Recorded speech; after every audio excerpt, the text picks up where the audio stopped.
My name is Jeremy Craig. I'm going to be your student nurse today, and I'm going to be performing a postpartum assessment. So I'm going to verify my patient, that I have the right patient, by asking their name and also their birthday. I'm going to verbalize that I have the newborn verification number. I'm going to encourage my patient to go use the bathroom to void. They're normally going to void between 250 to 500 milliliters per hour. So I'm going to assist my patient to the bathroom, and then I will assist them back to the bed. I noticed that they had a steady gait and that they did not have weakness within their lower extremities. I'm then going to perform hand hygiene, provide privacy, and apply gloves when necessary. So then I would sit with my patient, and then I would explain the normal vital signs that they're going to be having. For temperature, it's going to be less than 100.4 degrees Fahrenheit. For respiration rates, they're going to be between 12 and 20. For systolic blood pressure, it's going to be between 90 and 120, while diastolic, it's going to be between 60 and 80. And then with pulse rate, it's going to be between 60 and 100. I'm going to assess the pain level by asking my patient between 1 and 10, 10 being the highest, 1 being the lowest, where the pain is. With my current patient, she says that her pain is currently a 6. And then with some comfort measures I can utilize heat, pain, frequent position changes, medication that can relieve pain, and massage. Next, I'm going to be assessing her heart sounds, lung sounds, and bowel sounds. So with the heart and lung sounds, I would have my patient sit up, and then I would put on my stethoscope. Before that, I would want to make sure that I disinfect my diaphragm and my earbuds. So now I'm going to be performing the heart sounds. So with the heart sounds, I did not touch my glasses because I'd be wearing gloves for this. So with the heart sound, I'm going to find the sternal notch and the angle of Louis and go down. So that would be the second intercostal. I'm going to find the midclavicular line, and then I'm going to meet in the middle, and I'm going to find which is going to be the fifth intercostal. So then with that, I'm going to listen to Love Dove, and then I want to listen to their regular heartbeat.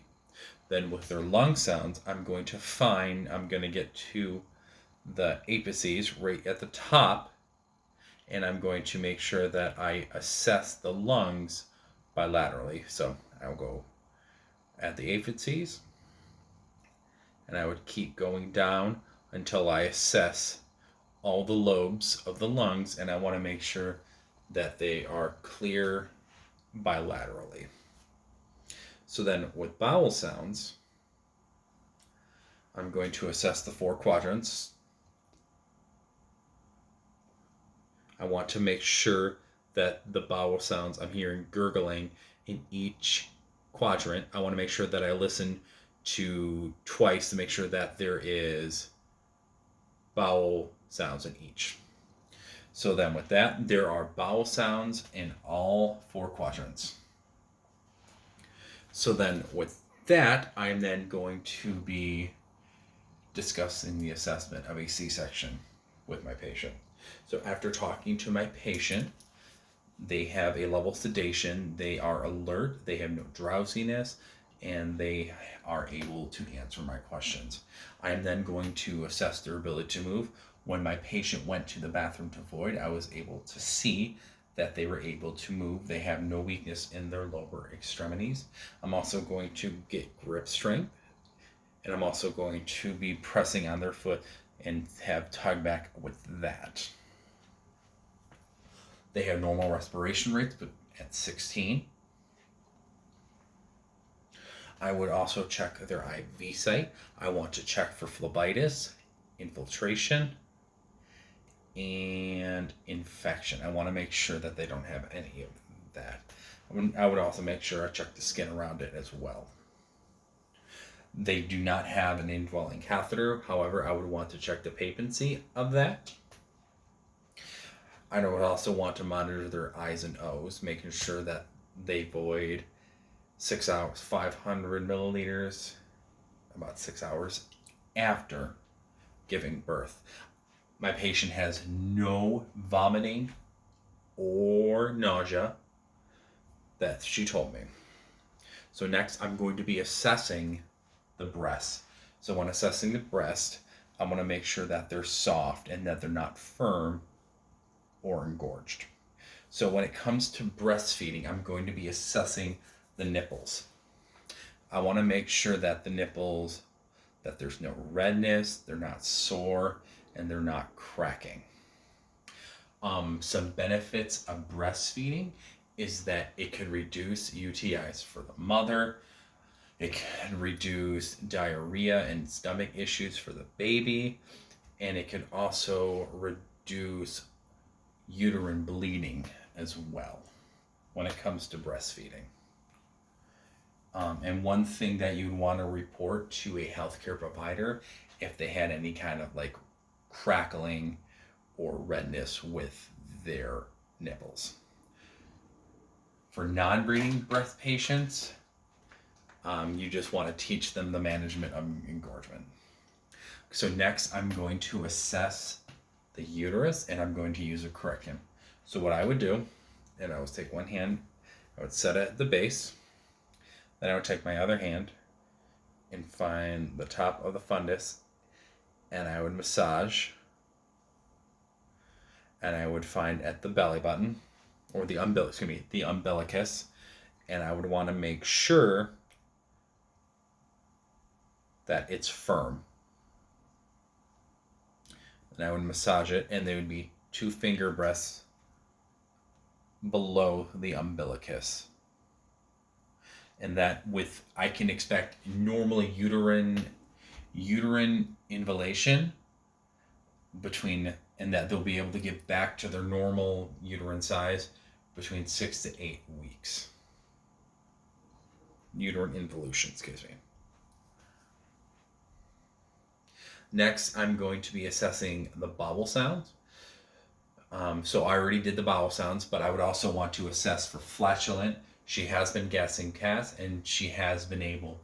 I'm also going to ask her about her last bowel movement, which she had. So then with that, I'm going to assess the bladder, and I'm going to also assess for abdominal distension. So I'm going to look at eye level. She has no distension whatsoever, which can also be a sign of constipation. Some things that you can do to deal with constipation: you can have a high fiber diet, you can drink water, and ambulation so you can get peristalsis going. When it comes to the bladder, I want to make sure that I assess for UTIs. I want to assess the bladder, make sure that it's empty. Also by checking for distension. So you want to make sure that you are able to clean it with pericare, and some signs of a UTI would be frequent voiding, and then also burning sensation when urinating or when voiding. Next, I would assess the lochia. So with the lochia, it's going to come in 3 stages. There's going to be lochia rubra, lochia serosa, and lochia alba. Lochia rubra is going between the first 2 days. It's going to be a very dark red color. The second is lochia serosa. It's going to be moving from a dark bright red or a bright red to more of a pinkish color, and that's going to be between 3 to 10 days. And then lochia alba is going to be a white color, and that's going to be 11 to 14 days. The return to menses is going to be between 6 to 8 weeks. But if they're breastfeeding, it can be longer, and that can be 6 to 9 months, depending on each patient. And then some signs that you'd want to report to a healthcare provider: if you found clots within the lochia, if there's a large amount of it, and also if it has a very malodorous sign to it. Also, when assessing the lochia, when it comes to the periped, you're going to want to check to see how much blood is on the pad. It can be from scant to very heavy. And also, if the patient is able to fill up the whole pad within an hour, they would want to report to the healthcare provider. And also, there's going to be estimated blood loss during pregnancy. So a patient would lose between 500 to 1,000 milliliters of blood. So next, I'm going to check the incision. The incision of the C-section. There's going to be 5 things I'm going to be checking for. I'm going to be checking for redness, edema, epidermolysis, also known as bruising. I'm going to check for drainage, and then I'm also going to check for approximation as well with it. There are 4 degrees when it comes. There are 4 types of lacerations when it comes to it. The first degree of laceration is just going to be vaginal mucosa or the perineal. The second is going to be the perineal muscles, the vaginal mucosa. The third degree is going to be the same as the second, but it's actually going to affect the external anal sphincter. And then the fourth degree, it's actually affecting the anal mucosa and the anal sphincter muscles. I also want to teach about pericare. Want to make sure that they can use ice packs, they can sit in the sitz bath, so that they can relieve any kind of swelling or redness with the peri area. And then with that, 3 signs that you would want to report to a healthcare provider: if there's signs of redness, if there's signs of an infection, and if they have any sense of pain. So next, I'm going to be assessing the extremities for strength. So I'm going to be taking their hand, and I want to check their grip strength. I'm also going to be putting my hand on their foot, and I want them pushing back to also check their strength as well. I'm also going to check for numbness to make sure that they're able to feel when I'm pressing on their hands. I'm also going to check for edema, normally in their lower extremities. I'm also going to want to check for deep vein thrombosis. I want to teach my patient not to sit cross legs. I also want to instruct them that ambulation is very important so that it can fight back against deep vein thrombosis. And then moving on,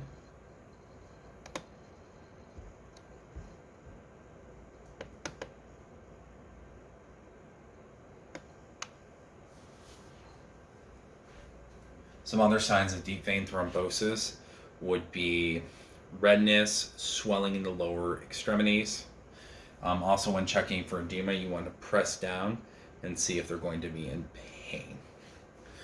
So then I'm going to be assessing the patient with their newborn baby. I want to make sure that they're going to be having a bond. You would want to make sure that the patient and the baby is latching on during breastfeeding. Some teaching moments, for example, would be when it comes to placing a baby in a crib. You want to make sure that the baby is on their back. You want to make sure that there's nothing else in the crib as well. And then one method of contraceptive would be condoms. Condoms prevent STIs, unwanted pregnancies. They're very cost effective, and it's very beneficial to both partners.